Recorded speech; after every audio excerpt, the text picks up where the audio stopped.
I'm here in Oxnard today with Arcenio Lopez of MICOP. Arcenio? Hi, Hi, nice to meet you. nice meeting you. Tell us about your organization. Yes, our organization's name is Mixteco Indigena Community Organizing Project, Mhm. MICOP, and we're here in the city of Oxnard. We've been here for 20 years with a mission to support, organize, and empower the indigenous migrant communities. A lot of our people speaks only their indigenous languages, which is Mixteco, Zapoteco, Purepecha. It's different from Spanish or English. Okay. A lot of our people works in the agriculture industry, Mhm. most of them. We've been in this state of California for more than 20 years. Mhm. And we do provide a lot of different programs that goes from youth leadership development to immigration legal services. In 2017 we started our own community radio station, so we're very proud of that. Nice. And a lot of our programming is in languages, Mhm. and the indigenous languages as well as it's in Spanish. So we're very excited for that. That's great. So on the radio station, do you have different formats? Is it all information or is there a talk radio? Do you also have music? And how are you using Yeah, it? so we have both. We have music that it's the music that our people listen to. Mhm. It's called Chilena. It's very popular type of music. Okay. As well as we have live shows that are many of these live shows is being conducted or is being led by farm workers Okay. themselves. So we train them to use the radio equipment. Mm-hmm. They go live and they start doing their shows in multi languages, and their own native languages as well as in Spanish. That's great. So do you guys spend time and energy like informing them about the services that are available and how they can just best be served by the community and what might be here for them? Yeah, so many of our staff right now, the organization, we have about 60 to 70 people working with us. Many of us, like myself, I was a farm worker, so we are in a very direct contact with our communities. So we know where our communities lives, Mm-hmm. what neighborhoods. So we do a lot of outreach, go to their houses, knock their doors, inviting them to come to our organization. Or listening to them. What is their concerns, their challenges, and that's how we start getting them involved in the organization. And then when they are here, they can see that there are multiple ways to be part of the organization. They can be a Right. volunteer. They can be trained as, to be a community leaders, to be community organizers, or if they just want to receive any type of support or assistance.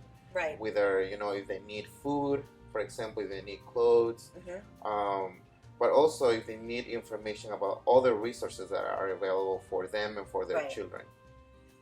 That's really good. This is something that I really wasn't aware that there were so many different dialects Right. in Mexico and that would be an issue. I did understand that a lot of our migrant farm workers, as far as having their kids in school and just knowing how to work the system and go about things in a positive way to help their family, I did understand that there would be a gap there. So I'm glad that you guys are filling that gap. Yeah. So in Mexico, there's there are 68 still indigenous nations. Oh, So imagine the diversity that our country has. yeah. So at the time then our people started immigrating, going out of their towns, their villages, Mm-hmm. and coming to the United States and California, and not being able to speak Spanish or English. That Right. definitely becomes a barrier. It should not be a barrier, but everything here is in English or Right. in Spanish Right. nowadays. So definitely they find themselves there. So as another effort to to help kind of alleviate this or working with our communities is training indigenous language speakers Right. to be interpreters.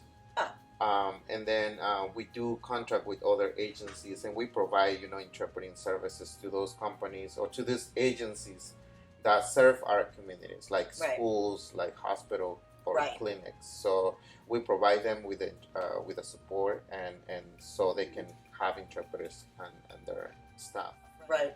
Do you guys offer any any language learning courses for them to either take up Spanish or English? Yeah, definitely. That's another kind of a need that we identify, like probably in the very early times of the organization. So we decided to start, offering the Spanish classes.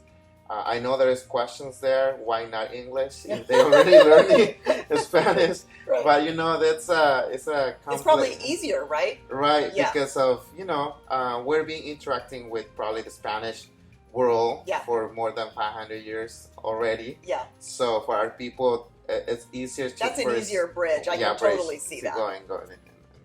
Then later on, the hope is that they will move into the English. But it's something that we do have there. But also the other reality is that just given the fact that the type of work that our community do, right, that is agriculture, it's a pretty physical demanding job, right. And it's also in terms with scheduling. They work from long. 5, 6 in the morning, and they just come back home like probably 3, 4, 5 p.m. Very exhausted, maybe not having that much energy to be thinking about going. And, I was thinking more maybe in helping their children take on the languages, because I understand they're working very hard. Yeah, definitely. One exciting thing though is that we start seeing our new generations, that children, right, that are speaking 3 different languages. Right. Because that's another thing for us, for the work that we do. We're trying to encourage our people that they see our culture and our language as a strength, and not seeing ourselves as a weakness thing, a weak thing to have from our culture. Because when you become multicultural, multilanguage, I think there's more opportunities for you. I think it's powerful. It's powerful. Yeah. And often our people may have that perception that they should be forgetting their own native languages or Spanish, and that just speaking just one language, which is okay. But I think it's better if you keep and trying to speak multiple languages. So our kids are becoming multilingual. That's excellent. Yeah. My husband and I sell real estate, and we have a Who's Next community giving project. And what we do is we donate 5% of our commission on every transaction to a local charity that our clients choose. So they buy or sell a home, and then they pick the charity that they want to help, and we come and meet the charity, learn about what they do, and deliver a check. So today, we have a check for you for just over $800 from Kevin Matthews and Gloria Juan. I think you know Kevin from Cal Lutheran, maybe? Yeah. Yes. So they selected your organization. So I'd like to give that to you. Great. Well, thank you so very much. Thank you, Kevin. So I think I was at CLU. I was an alumna there. I just graduated last year. Congratulations. And thank you. And also through my work, I've been invited to do some kind of a presentation in this university. And I think you never know who you meet out there, right? Like these people that have the commitment, that they have the passion, and that they really want to give back to their communities. They can do it directly. They can do it indirectly, like this way, and finding like companies like yours that they have these kind of opportunities to give back to the community. So really appreciate that, and it's our pleasure. Really appreciate the opportunity to be part of this gift. My pleasure. Can you tell us, if someone's watching and they really like what you're talking about and they want to help you, what are the different ways that people in the community who maybe they may not speak Spanish or any of the indigenous languages, but what can they do to help you? Definitely, there's different ways to help the organization, to help the community. I think one of the most common way that I have noticed is that people really, have the heart to give back, and that they can donate, like the way we're doing it right now. Yeah. They can go to our website, mixteco.org/donate. They can call here to our office, 805-483-1166. And I will be more than happy to assist them through that process. Also, there's opportunities for volunteer through one of the programs that I just mentioned. Is helping our communities to learn Spanish or English.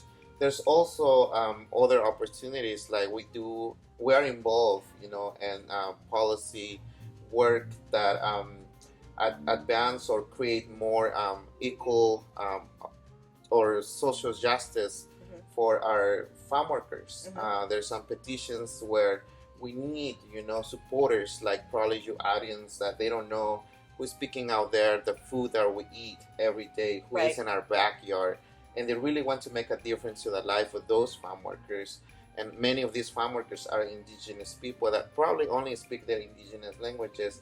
So just being part of our organization, be one of those supporters, helping us distributing these letters out there, calling their public representatives to do some systematic change, right? That Right. will improve the life of these workers. I think there's multiple ways to be involved. So either being a volunteer, be a direct donor. We're here. We're more than happy to help them to see how they will be able to support us. That's awesome. Thank you so much. It's been a pleasure meeting you. I Thank guess we you. don't shake because we're still having the We're thing, not but virtual shaking. awesome. Thank you so very much. Thank you for this opportunity. My pleasure. Thank Nice you. to meet you. Thanks Nice for spending to meet you. time with us today.